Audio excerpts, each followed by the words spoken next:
You can see this is the simple harmonic motion, and the amplitude of this simple harmonic motion is given that is the 5.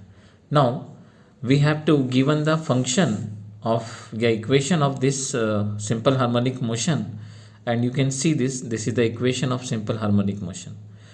अब आपको करना क्या है, we have to find the displacement and we have to find the velocity and we have to find the acceleration. So आप देख रहे होंगे यहाँ पे ये जो इक्वेशन हमने यहाँ पे मेंशन किया हुआ है, इसका स्टैंडर्ड फॉर्मेट इस फॉर्म में होता है, जहाँ पे ए जो होता है वो एम्पलीट्यूड होता है, फाई जो होता है हम उसको बोलते हैं फेज डिफरेंस या इनिशियल फेज, और ओमेगा जो आप देख रहे हैं ये हमारा कहलाता है एंगुलर वेलोसिटी या हम बोलेंगे फ्रीक्वेंसी. अब देखिए जब हम डिस्प्लेसमेंट फाइंड करते हैं तो डिस्प्लेसमेंट का एक फॉर्मूला जैसे आप देख रहे हैं ये कॉस के फॉर्म में कंपेयर किया हुआ है, एक फॉर्मूला यहाँ पे और लिखा हुआ है जो साइन के फॉर्म में होता है. बट चूंकि आपको इक्वेशन इस फॉर्म में दे रखा है इसलिए आपको डिस्प्लेसमेंट जो फाइंड करना है वो इसी के वे में फाइंड करना है. तो देखिए वही इक्वेशन को हम कंपेयर करते हैं इससे, आप देख सकते हैं यहाँ पे. अब हमारे पास क्या क्या डेटा गिवन है, तो हमें जो स्मॉल टी दे रखा है वो दे रखा है 1.5 सेकेंड और एम्पलीट्यूड हमारे पास ऑलरेडी 5 गिवन है. तो चलिए हम यहाँ से इस y की वैल्यू को निकालते हैं जिसे हम डिस्प्लेसमेंट बोलते हैं. और डिस्प्लेसमेंट का मतलब ये होता है कि 1.5 सेकेंड में हमें कितनी बड़ी हाइट मिलेगी, उसका एम्पलीट्यूड क्या होगा वो हमें फाइंड करना है. तो चलिए हम यहाँ पे जब इस फॉर्मूले को देखते हैं आप, तो इसको जब हम कंपेयर करते हैं तो आप ओमेगा के प्लेस पर ओमेगा की वैल्यू लिखेंगे 2 अपॉन में टी, एंड आप देखेंगे यहाँ पे 15/10, लेकिन चूंकि हमको ये वैल्यू गिवन दे रखी है इसलिए हम अपॉन में टी नहीं लिखते हैं. तो आपने देखा हमने इसको इस फॉर्म में कंपेयर करा. अब आप देखेंगे यहाँ पे जो ये टाइम था स्मॉल टी वो 1.5 था जिसे हमने फ्रैक्शन में कन्वर्ट कर दिया. तो इस पूरे एक्सप्रेशन को जब हम सॉल्व करते हैं तो हमें एक्सप्रेशन कुछ इस प्रकार से मिलता है.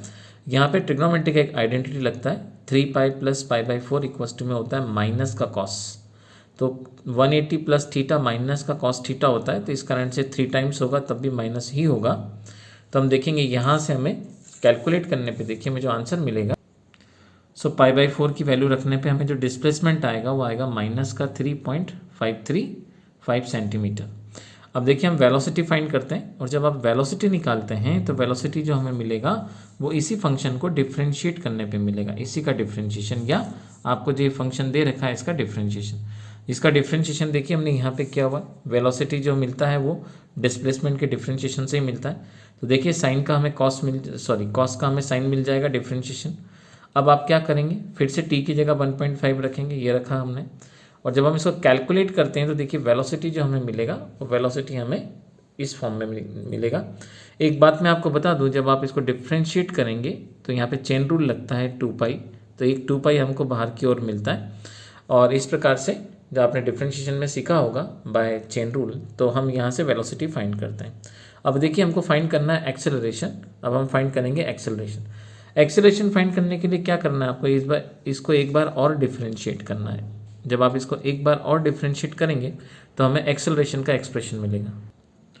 तो देखिए जब हमने उसको डिफ्रेंशिएट किया तो हमें इस फॉर्म में एक्सेलरेशन का एक इक्वेशन मिल गया. अब आप टी के प्लेस पर वही 1.5 रखेंगे, या तो एक तरीका वो है, नहीं तो दूसरा तरीका ये है कि ऑलरेडी डिस्प्लेसमेंट से आप यहाँ की वैल्यू निकाल चुके हैं 5 cos 2πt प्लस π/4, ऑलरेडी ये वैल्यू आप निकाल चुके हैं. तो आप एक काम कर सकते हैं 2π² और पुरानी वैल्यू आप डिस्प्लेसमेंट की रख सकते हैं, क्योंकि आपको ये पता होना चाहिए जो एक्सेलरेशन होता है वो डिस्प्लेसमेंट का प्रोपोर्शनल होता है. तो अब यहाँ से जब हम इसको 2π² को सॉल्व करेंगे तो हमें जो कैलकुलेशन मिलेगा वो इस फॉर्म में मिलेगा. और इस प्रकार से हम देखेंगे जो इक्वेशन निकल के आएगा जो हमें इस डिफ्रेंशिएशन का, उसको वैल्यू पुट करने पे एक्सेलरेशन हमें 139.56 मीटर स्क्वायर मिलेगा.